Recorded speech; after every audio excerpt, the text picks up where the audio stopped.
உங்கள் வாழ்க்கையில் எது ரொம்ப முக்கியம்? உங்கள் வாழ்க்கையில் எதை நோக்கி நீங்கள் போயிட்டுருக்கீங்க? நம்ம பொதுவாக என்ன நினச்சிருவோன்னா, உங்களை மாதிரி பணக்காரன் ஆகிறது எப்படி, அவரை மாதிரி நான் எப்படி ரொம்ப ஃபேமஸ் ஆகிறது, இவரை மாதிரி எல்லாரும் என்னை போற்றக்கூடிய ஒரு நபராக எப்படி ஆகிறது, இப்படிலாம் நம்ம யோசிச்சுக்கிட்டு இருக்கோம்ல. இது எதுவுமே முக்கியமே கிடையாது. உங்களுக்கு தெரிஞ்ச ஒரு முக்கியமான உண்மையை சொல்லவா?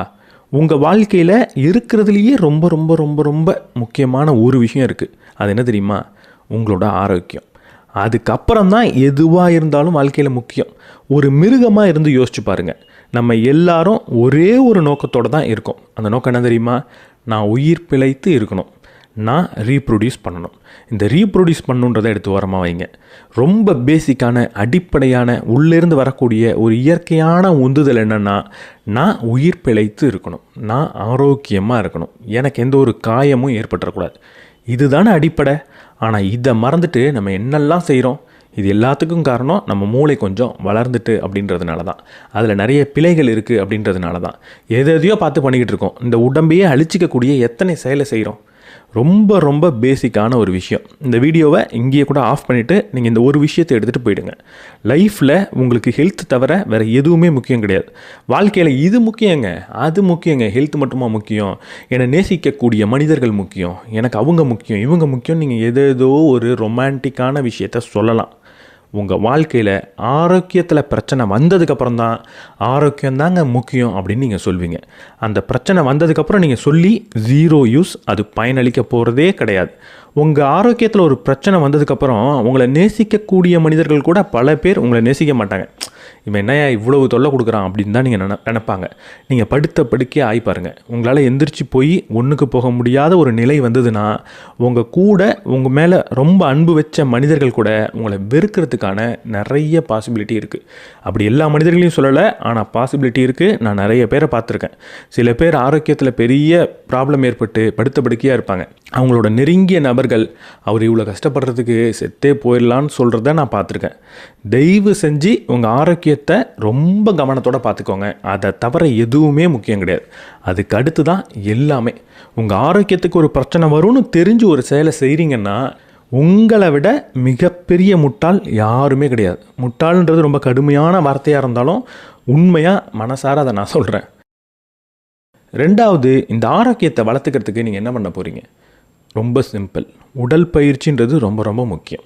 உடல் பயிற்சி தான் ஆரோக்கியத்துக்கு ரொம்ப முக்கியம் அப்படின்னு நான் சொல்லலை. ஆனால் உடல் பயிற்சியை தான் நம்ம நிறைய இடத்துல செய்யாமல் விட்டுடுறோம்.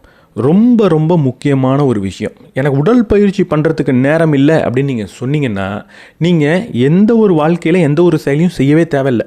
ஏதாவது ஒன்றத்தை விட்டுருங்க, அதுக்கு பதிலாக இதை பண்ணுங்கள். எவ்வளவு முக்கியமான ஒரு செயலாக இருந்தாலும் அதை விட்டுட்டு உடல் பயிற்சி பண்ணுங்கள். அதுக்காக ஒவ்வொரு நாளும் 2 மணி நேரம் நீங்கள் ஜிம்மில் போயிட்டு வெயிட் எடுத்து அடிங்கலாம் நான் சொல்லவே மாட்டேன்.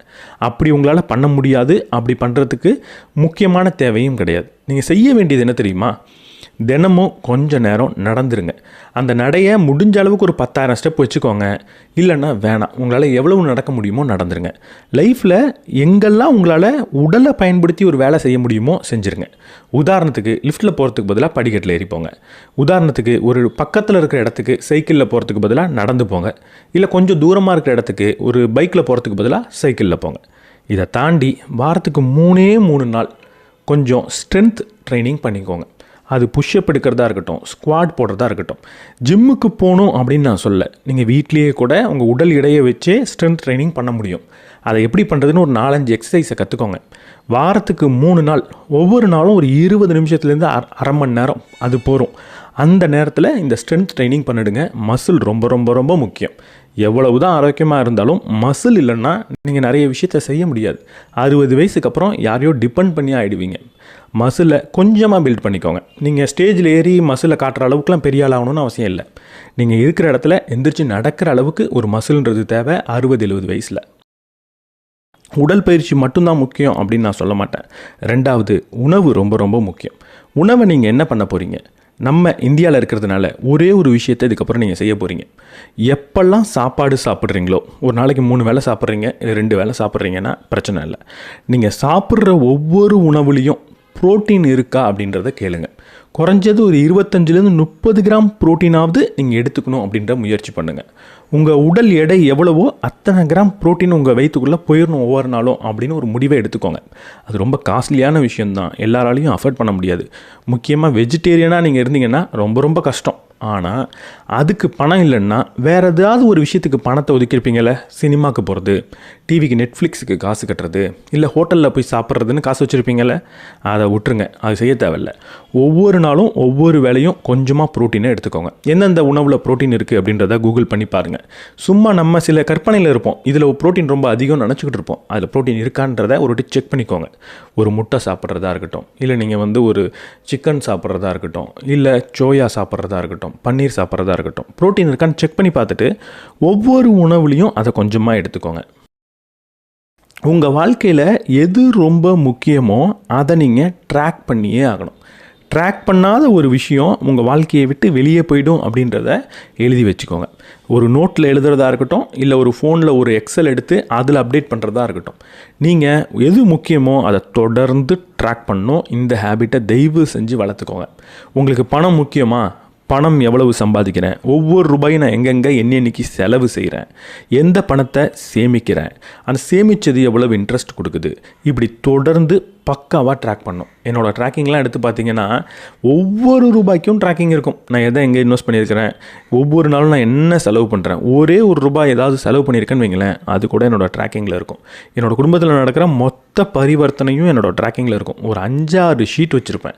இப்போ நான் யூடியூப்புக்கு செலவு பண்ணுறது இருக்குல்ல, அதுக்கு ஒரு தனி ஷீட், யூடியூப்லேருந்து வர வருமானத்துக்கு தனி ஷீட், என்னோடய ஆஃபீஸ்லேருந்து வரக்கூடிய வருமானத்துக்கு ஒரு ஷீட்டு, இது எல்லாத்தையும் கம்பைன் பண்ண ஒரு ஷீட்டு, ஒவ்வொரு நாளும் நான் செலவு பண்ணுறதுக்கு ஒரு ஷீட்டு, அது எல்லாத்தையும் சம்மரி பண்ணி வருஷம் நான் எவ்வளோ செலவு பண்ணுறேன் அப்படின்றத பார்க்கறதுக்கு ஒரு ஷீட், மாதம் ஒரு ஷீட், அதில் எந்தெந்த கேட்டகரிக்கு எவ்வளோன்றதுக்கு ஒரு ஷீட், இவ்வளவு ஷீட் நான் வச்சுக்கிட்டு இருக்கேன். ஏன்னா எனக்கு பணம் முக்கியம்னு தெரியும்.